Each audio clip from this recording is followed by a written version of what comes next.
Christine, remember when you were a kid and you thought that your career was going to be this like perfect straight line trajectory? Oh my, yes. That is not at all what happened. It ended up being way more of a squiggle than I could have ever imagined. And I am so happy that I embraced all of the squiggles along the way.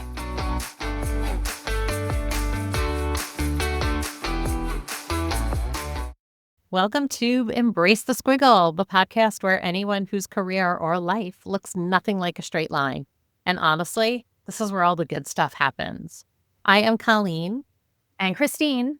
And today we are here talking with Darcey Bennett. Welcome, Darcey.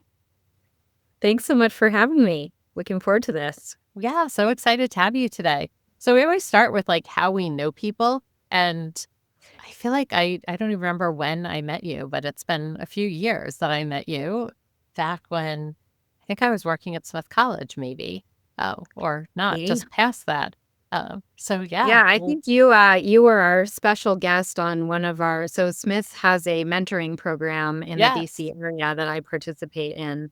And you were one of our special guests for one of our sessions. It might have even been our graduation session for the program. It's like a 9-month gig, and usually we do a graduation thing at the end. So I think that's when you came to talk to us about leadership topics and other things. So it's such a great program, right? When I think of all of these, how many people need mentorship, how many people need sponsorship in their jobs and their roles.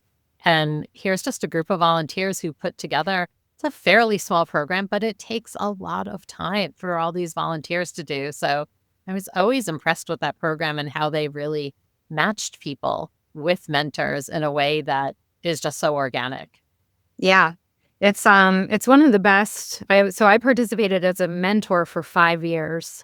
And then this past year, I've been a co-lead on the program itself. So I don't have a mentee this year, but I'm helping to kind of run the program. So there's a lot of time investment actually on both sides for the mentors and the mentees, but also for the people running the program. But I do think the matching is a really incredible part of it. We do it kind of like speed dating, which is a really different element than what I've seen with mentoring in the past, where either you have an organic relationship with someone that turns into a mentoring relationship, or I've been in corporate environments where they just do like some kind of people sign up to be mentored and then people get assigned to them.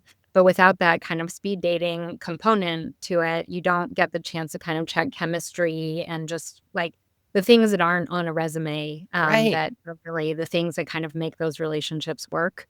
And so that's a really great part of this program. And I think what helps it to be successful.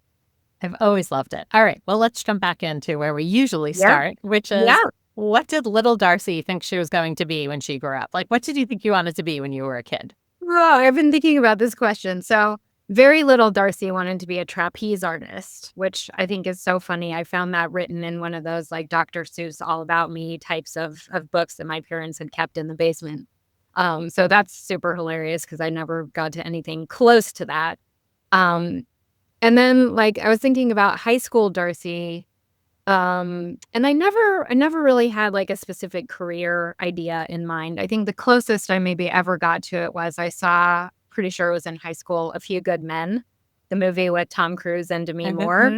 And I was very, not so much like the legal part of it, but like more the Demi Moore's role with the kind of paralegal where, they're in these kind of like war rooms in somebody's dining table and they're doing all this research and they're coming up with all these great ideas and kind of strategic planning around, a mission of some kind. And I thought that seems so cool. And it's funny to think about that now because, I'm sure we'll talk about my first professional role, which was a research job. And I got very into doing research projects in college and things like that. So it was probably the little sort of vestiges of that concept, but it was very amorphous in my mind at the time. It just seemed like that's a cool thing to do, but I didn't really have any kind of a plan for what I wanted to be when I grew up, even when I went to college or even mostly during college. So I think that probably started my squiggly career path was kind of letting the options kind of come to me rather than having a clear plan. Yeah, I love that mentality. And you chose a small liberal arts school that allows you to do that and explore. So in college, did you end up getting any clarity while you were there of like ideas, or did you still just think, gosh, I have no clue what I'm doing when I left? Not at all. So one of the reasons I picked Smith was there was no core curriculum. I did not enjoy math and science very much in high school, and the idea of not having to take any of those forced classes that I didn't enjoy was very compelling. So I was much more of like a lit and language person. So I took a lot of literature classes. I went to Paris my junior year. So lots of French classes as well. And that was really where I focused. So I ended up double majoring in French and English literature.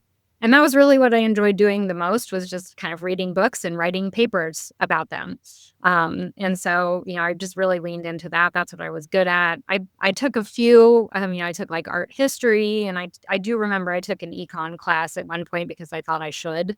But I didn't get very much out of it because I just wasn't very interested in the content at the time, or I didn't really know what I would do to apply that in any sort of real life scenario. So I very much leaned into all the things that I just felt like I enjoyed, and I was able to get good grades, and that was just kind of where I went. So I did not have a plan at all until like February of my senior year, when it was like, okay, I've got student loans looming, and I really need to get my act together and figure out what's next after I graduate.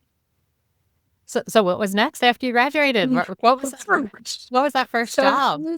Yeah, I have this very vivid memory of like around that February time, I went into the career office at Smith, and there was a tiny little piece of paper that was posted on the bulletin board where they were promoting kind of opportunities on campus to look for jobs. And it said there was this research firm in Washington, D.C. that was going to be on campus conducting interviews.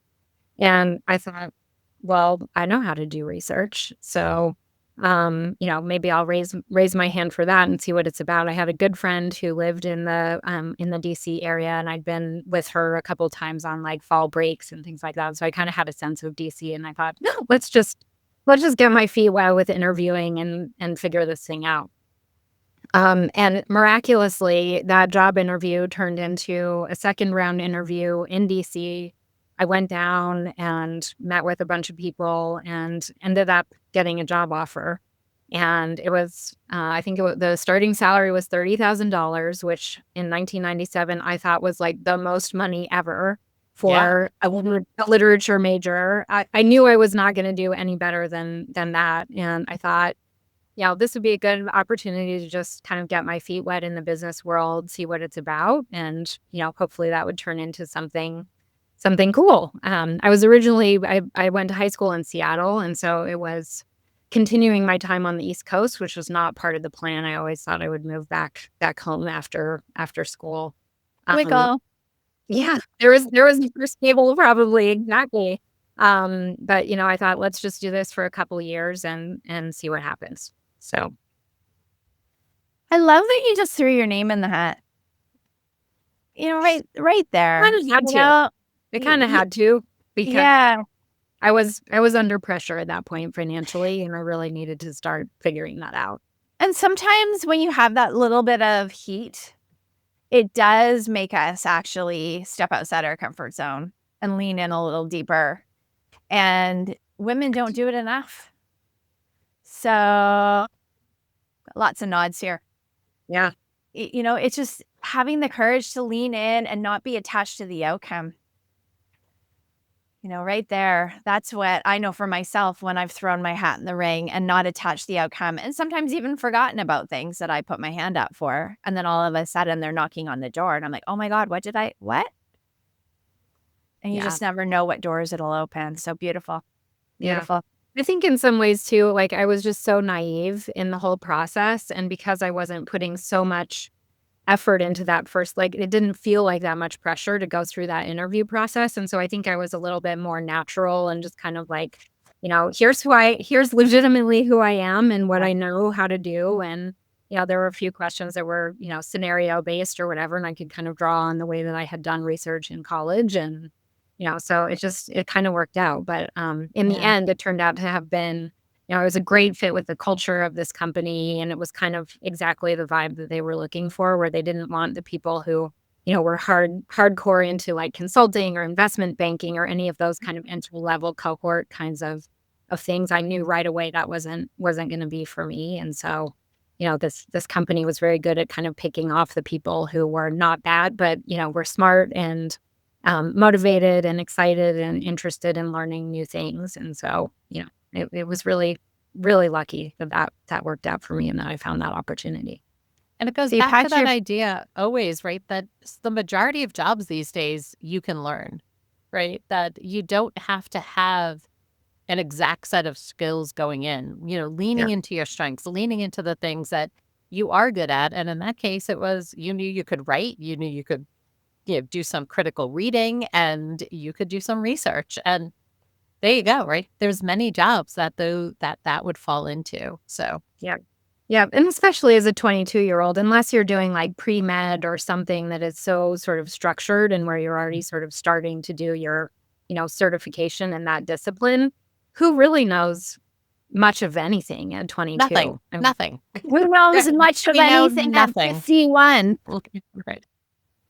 Yeah, exactly. Exactly. God, every day I'm figuring at least something out. And that's the thing, right? Like, sure, we have lots of wisdom and lots of experience and lots of skills in our toolbox. And yet every day there is some little moment where I'm like, ooh, I got to figure this out. How do I approach this?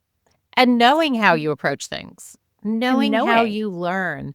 So the question I ask everybody that I work with, every person I'm doing executive coaching for or career coaching or working with a team, I start with, right, how do you learn best? And it's shocking to me how many people have no idea how they learn.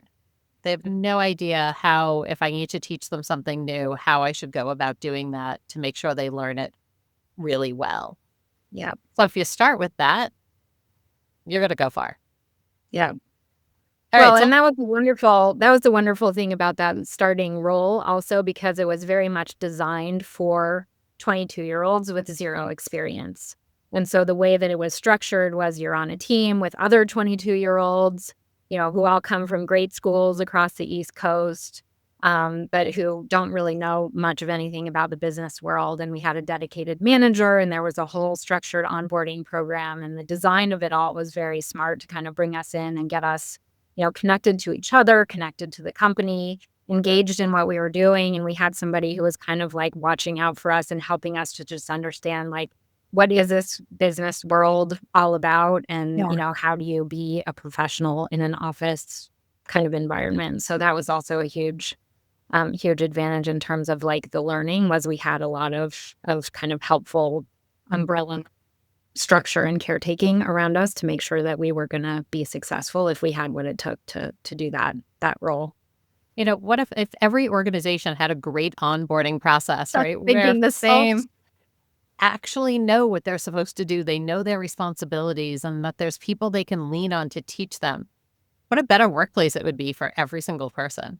Oh, Such we a need to difference go it'll back to 1997, please, and thank you. We're 1997 at that particular company, because even then, right, not all companies do this well. Well, no, So let's start talking about where you went from there. So you started in this research world, and where did your career take you? So it doesn't sound squiggly at all, because I was at that company for 20 years. And that's, again, what I say is kind of miraculous about having found a place that I could land and then grow with the company and with the people for all of that time.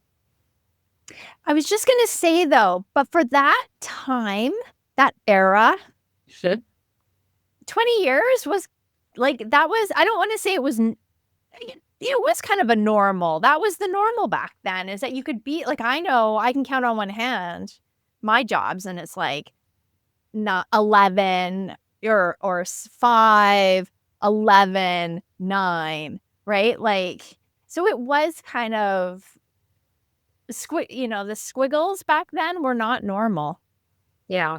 I mean, in the end, by 20 years, I was very unusual at that company. I mean, it was a special place, and there are a lot of people who stayed for a long time because we really grew with the organization. It was about 300 people when I started, and by the time the company got acquired, and we can talk about that part of it, but by the time of the acquisition, we were around 5,000 people. So there was a huge amount of change across the time at that company. But what I like to say is I was there for 20 years, but I had probably 7 different jobs across the course Yeah. of the time that I was there. And, I had always, you call it a squiggle, and which I really like. The language that I had seen that really resonated with me was in Sheryl Sandberg's Lean In. She talks about the career jungle gym.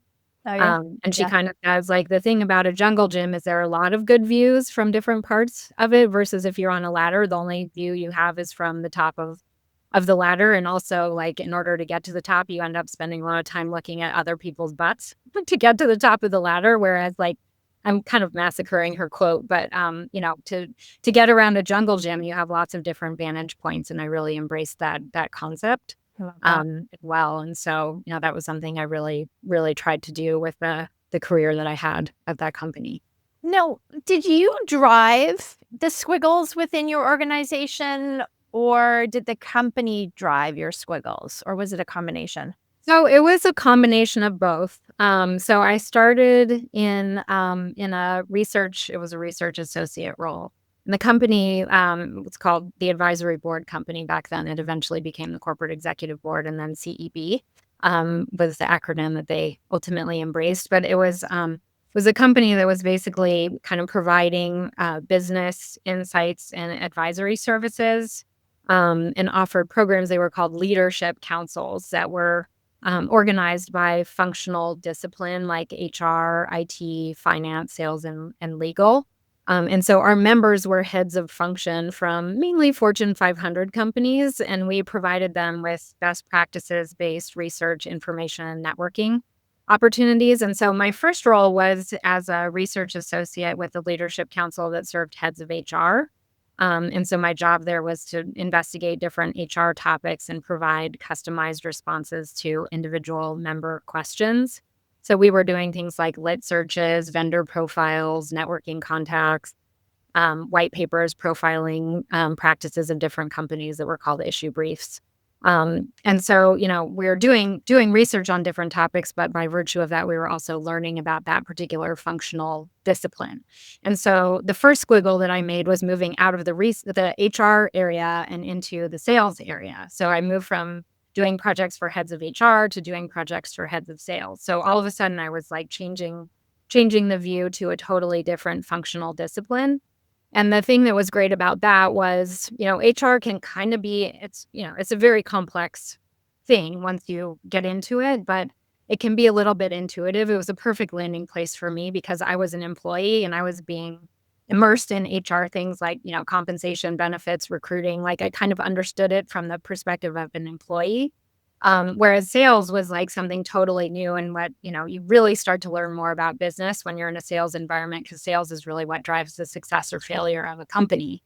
And so that was a great move just to start to expand my knowledge of really how businesses work outside of just the employee experience. And I had the opportunity shortly after I moved over to that group to manage a research team myself. So that was only sort of 2 years into my career. So as a now 24-year-old, I all of a sudden had a team of 7 people myself. So that was only sort of 2 years into my career. So intense that we just talked about and making sure that they had a soft landing. That was really right to be managing people with that amount of experience. But it's just the company was growing very fast, and that was kind of how it worked. And so I think that, the growth of the company just created all of these new opportunities for us to do things that, we didn't really have experience with, but there was always this kind of bet with kind of attitude about like, we believe you probably have what it takes to do this job. So go ahead and give it a shot and see how it goes. So that was the first like major thing, was really becoming a manager. And then I moved back into research for a little while, doing more in-depth kind of white papers and longer term studies. And through that process, I got connected with a team that was building a new product for the company that was more around like productized consulting services. And so I moved over as sort of this is so funny because I was like the sales expert after I'd been working on that team for like a year and a half. And so they pulled me onto that group to help advise on some new products that they were building. And I got really interested in the new product development process, which the new product development team was part of the corporate strategy team. And eventually they asked me to come and be part of that team and do that full time. And so that role was really about looking at the corporate org chart and figuring out where we didn't have leadership councils yet, and figuring out if it made sense for the company to go ahead and build memberships for those different ones. So like my first assignment was, should we build a program for heads of investor relations? So drawing on the same research skills that I had before, where we had to go out and interview people who are in these roles, but the questions then were more about like, what do you do for your job? What size of a team do you have? What's your budget? What do you think about the idea of coming together with other people in your same role? Would you find that valuable if you could, network with them and get best practices and things like that? And so I ended up doing that job for 5 years. So that was kind of the first about 10 years of my career with the company. And there were, several sort of shifts and changes that I was making over the course of that time. So I want to just take us back to your first leadership role. And, I say to everyone, age is just a number. I would love for you to share with us how you transitioned into leadership. And any words of wisdom for our listeners out there who might be finding themselves wanting to take that leap. I hear it from my clients. I can't speak for Colleen. I hear it from my clients, especially in a certain generation where they're like, I have no business doing this. Like, I'm 30 something. And I'm like, I don't care that you're 30 something. Like, you are an amazing human. You are leading a team. Now we need you to own it. Yeah. So, share with our listeners just how you made that transition into leadership, what you learned about yourself, what you would do all over again if you had a redo. I mean, it is very much like a success and a failure kind of like back and forth kind of experience where you just have to sort of learn as you go. I mean, again, as we discussed with the onboarding, the thoughtfulness around onboarding and things like that, there was a lot of training that was provided because, the company was aware that they were putting really inexperienced people into these very important management roles. And I would actually distinguish, like, that was very much a management role. It was not, I would say, really a leadership role, although it had components of leadership in it, which I probably didn't realize as much as at the time. But, there was so much learning about just how do you deal with people? I mean, I went into it thinking, of course I can do this job because I've done the job that they're doing and I know like what worked for me and what didn't. And there were parts of that were true, but I think there were also parts where I really had to learn about the unique different needs of all of my different employees and this whole lesson about like, you cannot treat a cookie cutter approach to all of your people. They are all different individuals and they all need to be dealt with differently. And so, one great example of that was it had been drilled into us about performance reviews and giving performance feedback and things like that you want to do it like a sandwich or whatever, where you give positive feedback and then, a little bit of like constructive feedback and then more positive feedback. And that worked generally pretty well for most of my team members. But I had one team member whose dad was a heart surgeon or something, and she came in with just like guns blazing. And every time I ever tried to give her any positive feedback, she's like, yeah. Can you just skip to the, like, what do I need to do differently? What do I need to do better? And it was so uncomfortable for me to do it that way with her because I just felt like I for myself, I need to like kind of do a warm up and kind of get you, share with you all the things I think you're doing great before we kind of get into the harder stuff. But that was just what she wanted. And so I had to really adapt my style to her in order to help her have a good experience in the job. But, everybody was a little different. There were some who liked certain projects more than others, and thinking about how to manage that across people, learning how to give feedback was really challenging. I think I only ever had to lay off one person. But of course, that's like a really, really challenging experience as well, to kind of give feedback to the point that you're doing performance improvement plans. And then you're kind of saying like, I don't think this is going to work out and let's figure out something different for you. So just a ton of learnings. But for sure, I think the biggest one for me was learning to kind of treat everyone differently and truly understand the different motivators and value drivers and all of those things across a team of people. Did your company support you in teaching you those skills? Was Yeah, there any Was there learning? And that's great, because I think this is where most companies get it wildly wrong, is they promote people into these leadership positions and say, go give everyone on your team feedback. And you're like, how the hell do I give feedback? Right? How do I do this? And how do I figure out how to do it differently for the person who just wants the very straightforward feedback Yeah. versus who need the, shit sandwich that, where you kind of give the nice and the bad and then the nice. So, it's a rarity that companies see that and do that training right away. And it's something Christine and I talk about all the time, right? We do such a disservice to both the manager and the employee when we are constantly promoting people and not supporting them in learning how to lead. Yeah. I mean, I think it was very much required in this environment that we were in, where so many like really young and inexperienced people were getting put into these very important roles. As I said, I think it's so much easier to miss in different kinds of environments where, people are getting kind of promoted in one-off situations and things like that. And there's not necessarily the training infrastructure or the HR generalist support or whatever else kind of surrounding them to make sure that happens. Because any first-time manager is going to struggle.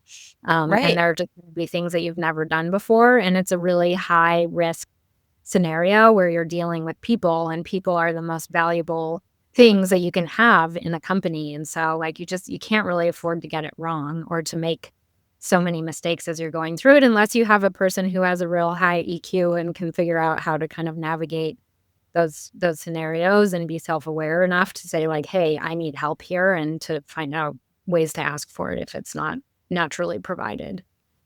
Yeah. And for the company to actually meet that request. Because when you ask for help and you're not met with the support, that's a whole other podcast episode. So let's jump into what you're doing now, because you made some squiggles and now you're doing something very different. Yeah. So the squiggling, I think, stopped a little bit after the point where I did that product development role. So the next thing that I did after that was I got pulled into a chief of staff job. And so that was also an extension off of what we had been doing in the product development world, where it was still internal operations, which I found I really enjoyed. Internal operations from the perspective of, unlike when I was in research, where, I would write these deliverables and send them off to customers and never know what happened with any of those insights. Did they do something with it? Did they not? Here, all of a sudden, all of my work was very visible to me. Like, the impact of it was immediately visible in what happened with the company. Did we launch this new leadership council? Or, in the case of getting into a chief of staff role, are we now using this new performance dashboard that I built? Or, how did our presentation for our department-wide town hall go across? And what was the feedback? Like, all of these things, you get like immediate sort of visibility on the impact of the work. And so, it's unusual, but that chief of staff role lasted for 10 years. So I think partly because the leader that I was working with and I just had great chemistry and matched really well. And his career kept kind of growing also. And so as a chief of staff, no day is different in that kind of a job. But when he got promoted to run the entire leadership council business for the company, that was almost a promotion for me too, in the sense that all of a sudden now, instead of a business unit scope, I had like the entire half of the company scope. And so I learned a lot in that process. So there were uninitiated by me squiggles that were happening as a result of my boss kind of evolving his career as well. But I really loved the chief of staff job. And then in 2017, CEB got acquired by Gartner. And so that job ended. My boss ended up leaving the company as part of just kind of leadership deduping and that kind of thing. And so I moved into a strategy and operations role within Gartner. where I really leaned into more of the kinds of some of the stuff I had been doing as a chief of staff, but not for working for one principal as kind of their right hand, but rather just running lots of large scale strategic cross-functional projects, either for the business unit that I was part of at Gartner and sometimes for more company-wide initiatives. So, then really drawing on the project management skills that I had developed through various roles within CEB, but part of a much larger team for the first time. Unlike chief of staff jobs are very sort of lonely, island-like roles. And so here I was on a team of other people who were doing the same kinds of things that I was doing. So I was at Gartner for 5 years. And so that came almost to 25 years with essentially the same company. And at that point, I thought, like, if I don't get out of here, I'm going to be here for the rest of my career. And I want to do some different stuff. And I was also, Gartner is huge. It's like 20,000 or more people. And I was starting to feel a little bit like a small fish in a big pond. And feeling like I wanted to get a little bit closer back to, where the strategy actually happens and where decisions are made and part of a leadership team again. And so I ended up making a huge career shift and moving to a software company in a private equity portfolio. So the company does platform software for higher ed institutions. Right. That was just like a huge change. And I moved on to a transformation office team where we were kind of helping the company move from being a long history of on-premise software into cloud and SaaS software. That was something I wanted to learn more about, and also learning about higher ed. So that was a very cool experience.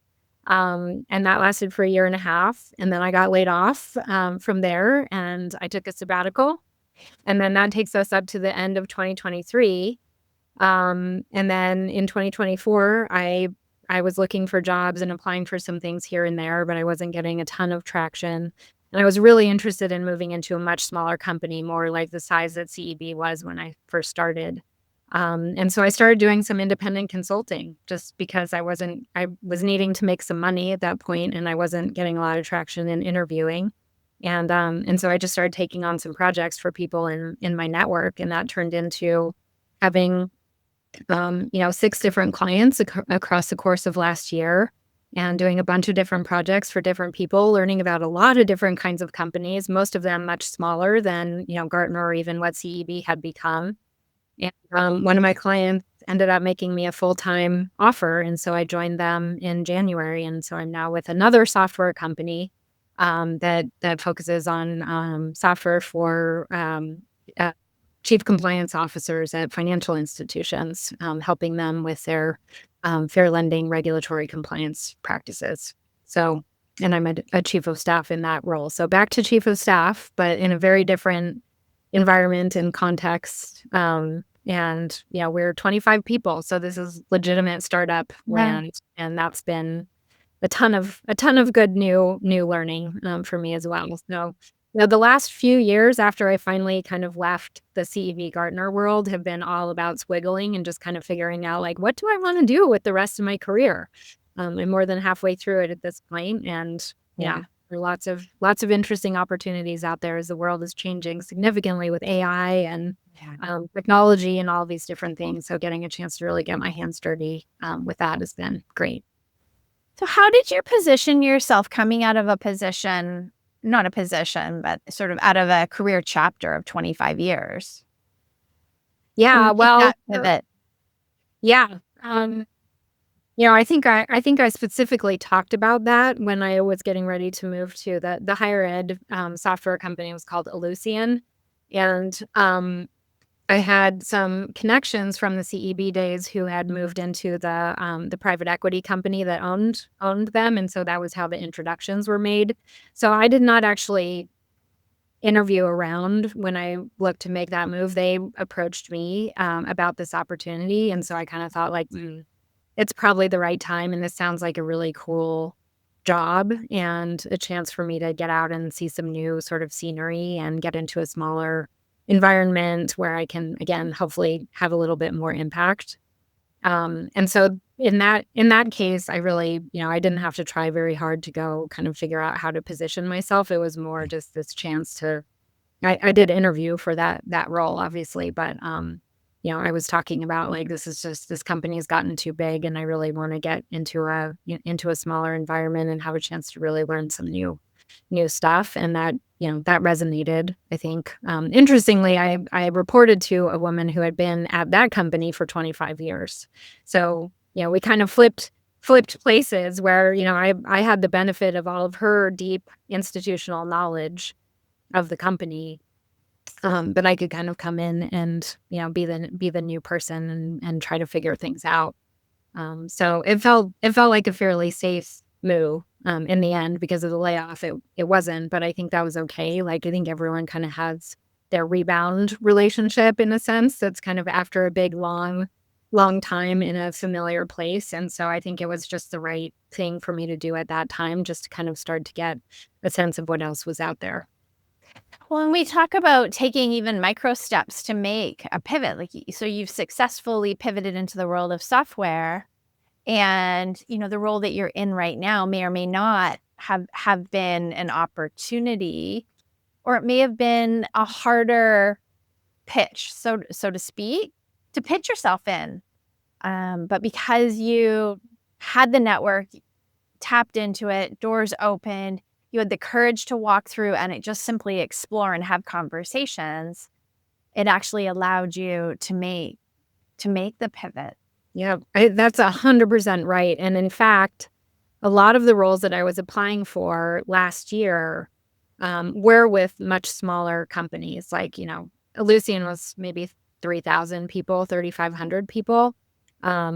These companies were all kind of in the 100 to 300 range for the most part. And I would get to kind of fairly final rounds of those interviews, and then they would pick people who had small company experience. And I think their concern with me was, you're a big company person. You're going to come in here and you're going to look around and you're going to go like, where are my dashboards and where are my resources and where's all this stuff? And as much as I tried to assure them that I'm a get my hands dirty, roll up my sleeves kind of person, and as long as you're willing to like give me a little bit of time to kind of get an understanding what's going on and learn, I can do it and I want to do it.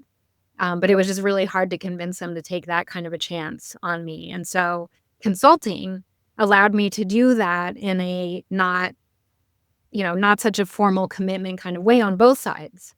So that, I could kind of get a sense for like, is this something that I think I would like longer term? And so could they. Like they could let me go as a consultant at any point. But it was a chance for me to really start to learn. And I think that helped me then sharpen the story so that by the time I got to this client that I ended up joining full time, I was a little bit more able to kind of understand what this actually meant to be in this kind of an environment. And it's so assumptuous for people to, just assume that you can't or you won't fit into that. And we had a guest on however many episodes again who was in a high-level higher education position and made some changes and wanted to come back in at a lower level role. And she had to have that conversation around why she was going to be the best choice for them.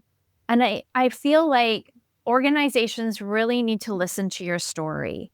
And yes, you did grow to a 5,000 person company, and yet what feels like the best fit or the right fit for your next career chapter. And my invitation in this conversation to companies that are hiring is to listen and to really have those conversations, because I used to say in recruitment, it was always a real stretch to get people into larger companies. Yet once you've hit a larger company, you actually have the freedom and more opportunities to explore big companies, continue to explore big companies, or actually look at smaller companies. And so, please don't, again, this is more of a message out there. Please don't make those assumptions, because there could be a personal reason as to why you're exploring smaller organizations. Yeah. I almost wish interviews were more like this conversation where, the one kind of main question that you ask in an interview is, tell me about your career and the changes that you made. What were the major sort of pivotal moments in your career and why did those happen? You learn so much from people's stories, and it feels hard in a 30, 45-minute interview to spend the whole time kind of talking about someone's career trajectory. But I think interjecting with some of these questions like the two of you ask around, well, what made you do that change, or what did you learn from that experience, and why did you then move on to something different, like that, you can really learn a lot You can. from just those stories. And I have, in the course of doing all of the interviews last year and being in the consulting world, I mixed together with a lot of people who were job searching, and it was funny to see, like, I had the big company person trying to get into smaller environments. There were a lot of people who had the opposite, who were just really struggling to get into, like, they kind of burned out of like the startup world or the small company world and wanted to be in a place where there were more resources, where they could kind of dive deep into a particular discipline, and were having similar struggles with, like, can a scrappy small person company come and like really make it here, where things are more regimented and disciplined and structured and that kind of thing. So I think it goes both ways, but you really do have to understand people's stories to know how that's going to work out. And what they truly want. And maybe it's a moment of them realizing that the startup scrappy wild ride of us isn't the right fit for them, or it's not the right fit for them for that chapter. Yeah, there's a lack of curiosity when it comes to interviewing. Yeah, that's true. And it's important on both sides, right? It's important also for the job seeker to be able to tell that story. So as a job seeker, as the one applying, you have to be able to explain why this fits and be able to tell those sides of you. Yeah. All right. So speaking of other sides of people, we need to start wrapping up because we are over time as usual. So Christine, do you want to bring us home with our kind of quick questions for Darcey here? Absolutely. Okay, so are you an inbox 0 or a total chaos? The organized person in me would love inbox 0, but it's impossible. In a chief of staff kind of role, there is just no way. So I have an obscene number of emails in my inbox, and it's just how it has to be. I don't like white chaos, but there is no other choice. It just is. Yeah. I love it. What color brings you the most joy? I'm loving orange these days. I don't wear it. I can't wear it, but that color, just the vibrancy and just the different tones of it. I have a powder room downstairs that's like this nice burnt orange color, and I always get so many compliments on it. But orange is working for me these days. Yeah, beautiful. It's that time of year for sure. What do you value most in others?